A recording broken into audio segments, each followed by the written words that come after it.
my accounting vodcast, where accounting rules, concepts, and their appliances are shown. Fundamental accounting terms that you need to know are debit and credit. This picture here can clearly show the value of the words debit and credit on the three main most important aspects of a business in accounting: their assets, liabilities, and equities.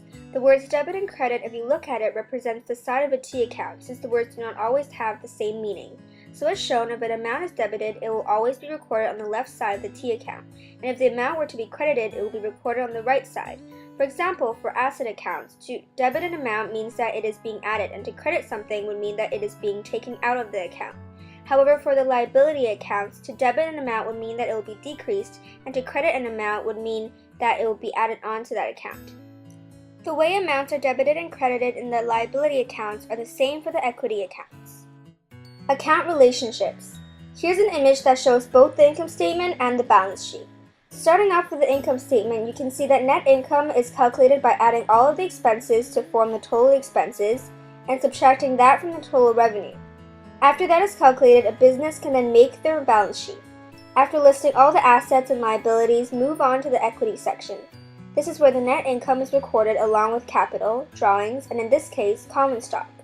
Then they are all added up to form the total equity, then it is added with the total liabilities to form the total liabilities and equity. To look deeper in the relationship of the income statement and balance sheet, we can see that the increase or decrease of some accounts will affect other accounts to increase or decrease. As shown on the bottom of the image, if the net income increases, it also means that the equity is increasing because the net income is one of the accounts added onto the equity section of the balance sheet. We can also see that if the revenue increases, then it also means that the assets are increasing due to the increase in cash or accounts receivable when a service is performed or when a good is sold. The revenue increasing will also affect a business's equity because it will increase its net income, which, as discussed earlier, affects equity. Then lastly, the increase of expenses would mean that assets will decrease since cash is needed to pay off the expenses, and or that the liabilities will increase due to the increase in accounts payable account, which then leads to the decrease in equity. Now we will talk about the accounts, liabilities, and expenses. Both of these accounts are similar in the sense that they both represent the outflow of a business's assets and money. Liabilities are basically the debts that the business owes and are recorded to show the amount of money that needs to be paid back. The liabilities are subtracted from the assets to accurately show that the amount of money owed is not calculated into what the business owns. Expenses are the costs that are needed to produce the revenue. Examples include rent, wages, utilities, advertising fees, and so on. Because of this, an expense will represent the decrease in equity since it needs to be subtracted from the revenue, so if there's a larger amount of expenses, then there will be a smaller amount of revenue, which decreases equity. Moving on to the GAAP principles, which are rules that need to be kept when doing accounting. I will focus on one, which is the principle of conservatism. This principle is about ensuring accounting for a business is fair and reasonable. Accountants need to make evaluations and estimates to make opinions, so this principle guides them to do so in a way that the assets or profits are neither overstated nor understated. Here's a list of transactions that happened in the month of March in 2011 for Mr. Lee's hair salon business. On March 5th, V. Wei's hair was styled on account for $200. So as seen in the journal entry, the accounts receivable account for V. Wei is debited and the fees earned is credited since $200 is being added on. This happens because it is a service performed on account. On March 7th, Mr. Lee fixed a bad haircut for V. So for $300 cash, but did not deposit it in the company's bank account. This is shown in the general journal by debiting G. Lee drawings by $300 and crediting fees earned $300, so that the amount earned is still recorded even though it does not go into the company's bank account. On March 10th, Mr. Lee purchased $1,000 worth of hair products from Year & Hair Products for $500 cash and the remaining on account.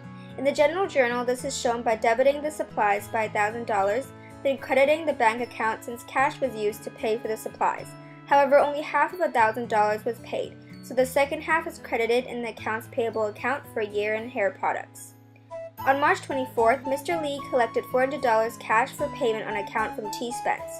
This is recorded by debiting $400 to bank since cash is collected and crediting $400 to the accounts receivable account for T. Spence since its debt to the business has decreased. Shown here are journal entries for transactions made in the month of April in 2011.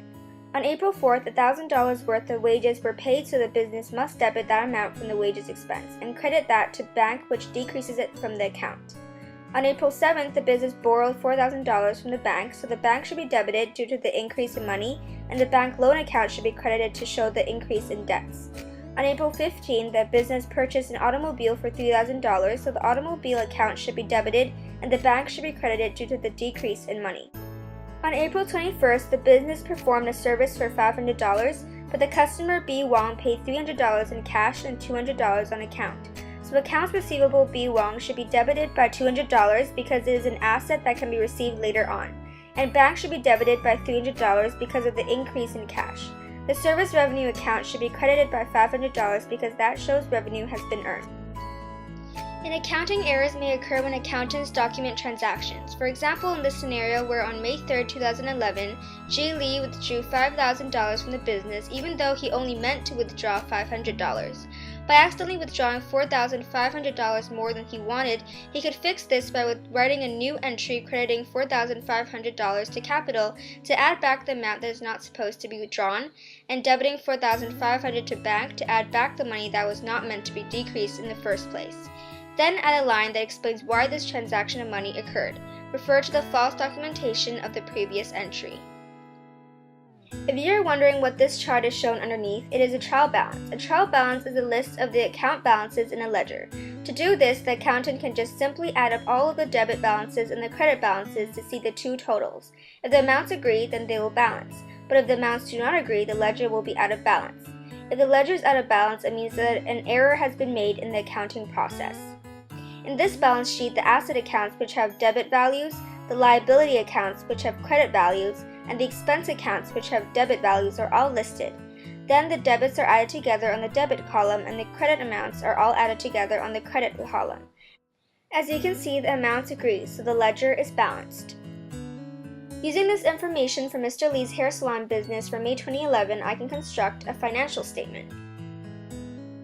I chose to construct an income statement using the information given.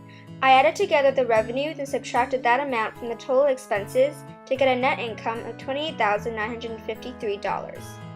Here on this slide you can see the balance sheets of two companies, Alistair's Auto and Carlos's Cantina. These two companies have been forced out of business and must sell its assets for cash in order to pay for its debts. The values shown are not necessarily the values you may get when you actually sell the assets. This is because, for example, assets like land and buildings have values that fluctuate often. So whenever the values of the assets were recorded then in the balance sheet may not necessarily value as much when it is sold. On top of that, there are also problems associated with selling assets. One problem would be that assets other than cash take longer to sell, and even though they're worth a certain amount as shown on a balance sheet, they may not necessarily be sold with that original value because of the lack of demand, so the owner must lower its price to attract others in buying it. This can result in the loss of value in the assets, which then makes it harder for the business to completely pay all of its debt with only the assets from the business. After analyzing the balance sheet of both companies, I would say that Alistair's Auto is a better company to own because even though it has a smaller amount of assets compared to Carlos's Cantina, it has more money in the bank, which means more cash. This can be beneficial especially if the business needs to pay back its debts because cash is easily accessed, so a portion of the debt will be paid back quickly. This concludes my accounting vodcast. Thanks for watching!